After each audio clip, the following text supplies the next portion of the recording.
Hello दोस्तों, स्वागत है आपका। जय श्री कृष्णा। दोस्तों, आज मैं आपको राजा के सन्यासी बनने की कहानी सुनाऊंगी। एक राजा कैसे सन्यासी बन जाता है। आइए दोस्तों, शुरू करते हैं। एक बहुत अधिक प्रसिद्ध श्लोक है जिसे आप सबने अवश्य सुना होगा। यदि नहीं सुना है तो आज मैं उसे आपको बताती हूँ। श्लोक कुछ इस तरह है। त्रिया चरित्रम पुरुषस्य भाग्यम देवो न जानाति कुतो मनुष्यः। इसका शाब्दिक अर्थ यह है कि स्त्री के चरित्र और पुरुष के भाग्य को देवता भी नहीं जानते हैं, तो फिर इन्हें जानना मनुष्य के बस में कहाँ। शायद आप में से बहुत कम लोगों को यह पता होगा कि इस श्लोक की रचना उज्जैन के प्रख्यात राजा भर्तृहरि ने की है। राजा भर्तृहरि न केवल जन कल्याण करने वाले राजा थे, बल्कि वे उच्च कोटि के विद्वान भी थे। वे कवि, साहित्यकार और दार्शनिक भी थे। उन्होंने इस श्लोक में स्त्री के चरित्र को बहुत जटिल बताया है। वस्तुतः इसमें उनका कोई दोष भी नहीं है। प्यार में धोखा खाने वाला हर व्यक्ति ऐसा ही सोचेगा जैसा कि उन्होंने लिखा है। तो आइए दोस्तों, इस श्लोक के बनने की कहानी सुनते हैं। आज से लगभग 1500 से 2000 वर्ष पहले उज्जैन नगरी के राजा भर्तृहरि महाराज हुए। बहुत प्रतापी, विद्वान, कला के पारखी और साहित्यकार राजा थे।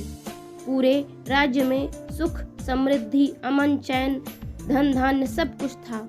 प्रजा बहुत सुखी थी। उनकी एक पत्नी थी जिसका नाम था रानी पिंगला। रानी पिंगला अभूतपूर्व रूपवती, लावण्य की प्रतिमूर्ति और कामदेव की पत्नी रति को भी लजाने वाली अनिंद्य सुंदरी थी। यद्यपि राजा भर्तृहरि बहुत विद्वान थे, शास्त्रों के ज्ञाता और दार्शनिक व्यक्ति थे।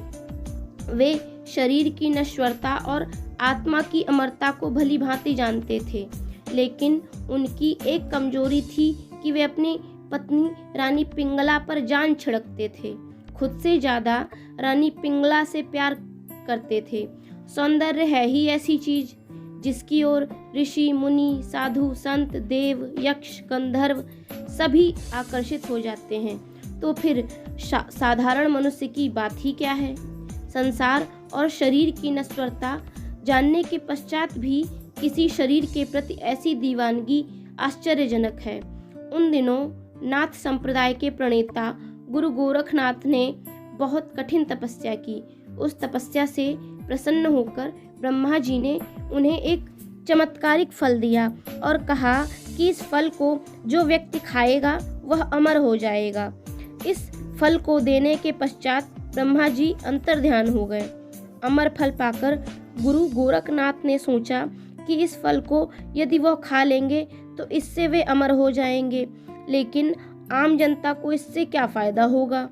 यदि इस फल को कोई ऐसा व्यक्ति खाए जिससे जनता को फायदा हो, तब तो इस फल की उपयोगिता है, अन्यथा यह फल बेकार है।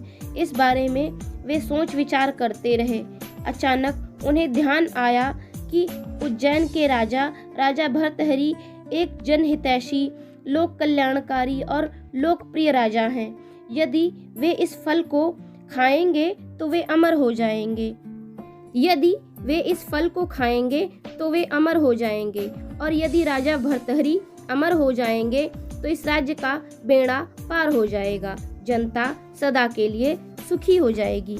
ऐसा सोचकर गुरु गोरखनाथ राजा भर्तृहरि के दरबार में पधारे। राजा ने उनका यथोचित आदर सत्कार किया और आने का प्रयोजन पूछा। गुरु गोरखनाथ ने वह अमर फल राजा भर्तृहरि को दे दिया और उसकी महिमा का सारा वृत्तांत कह सुनाया। साथ ही उन्होंने यह भी कहा कि यह फल उन्हें राजा भर्तृहरि को ही खाना है, इसे किसी और को नहीं देना है। राजा भर्तृहरि ने वह अमर फल ले लिया और गुरु गोरखनाथ को विदा किया। उन्होंने मन ही मन सोचा कि वे इस फल को खाकर क्या करेंगे, उनके अमर होने से क्या लाभ होगा। रानी पिंगला से कितना प्यार करते हैं, रानी पिंगला कितनी सुंदर है। यदि उनका रूप, लावण्य इस नश्वर संसार में अमर हो जाए तो उनका प्यार भी अमर हो जाएगा। यदि यह फल रानी पिंगला खाएं तो इससे अच्छी बात और क्या हो सकती है। प्रेमी हमेशा प्रेमिका के भले के लिए ही सोचता रहता है, इसलिए उन्होंने वह अमर फल रानी पिंगला को दे दिया। रानी पिंगला को अपने राज्य के बलिष्ठ सेनापति से प्रेम था।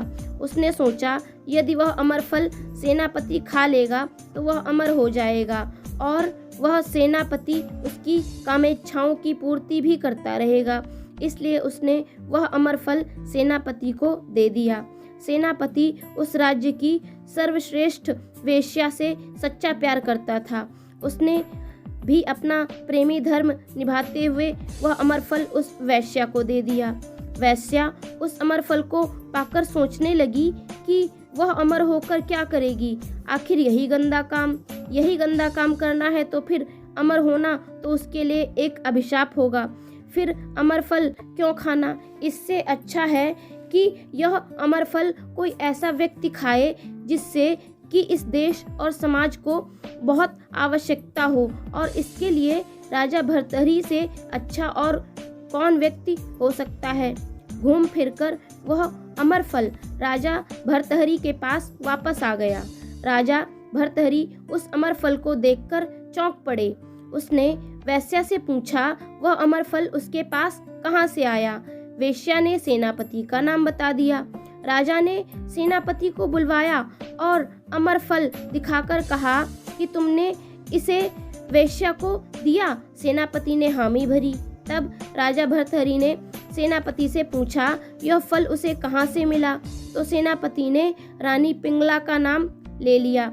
रानी पिंगला का नाम सुनकर राजा भर्तृहरि का दिल टूट गया। जिसे वह अपनी जान से ज्यादा प्यार करते थे वह किसी और से प्यार करती है, यह सोचकर वह पागल से होने लगे। लेकिन राजा बुद्धिमान, धैर्यवान और नीति कुशल थे।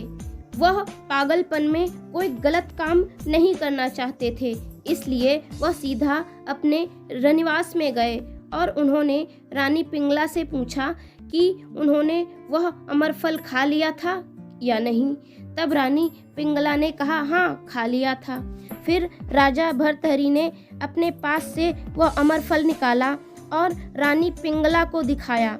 रानी पिंगला उस अमर फल को देखकर सब माजरा समझ गई और चोरी खुलने के डर से राजा भर्तृहरि के चरणों में गिर पड़ी। राजा को इस घटना के कारण इस संसार के सारे नाते, रिश्ते, प्यार वगैरह सब से वैराग्य हो गया और संन्यास उनके मन में प्रस्फुटित हो गया। वह अपने छोटे भाई विक्रमादित्य, जो कि इतिहास प्रसिद्ध हैं, जिसकी विक्रम बेताल की कहानियां भी प्रसिद्ध हैं, को राज सौंपकर वैराग्य हेतु गुरु गोरखनाथ की शरण में चले गए।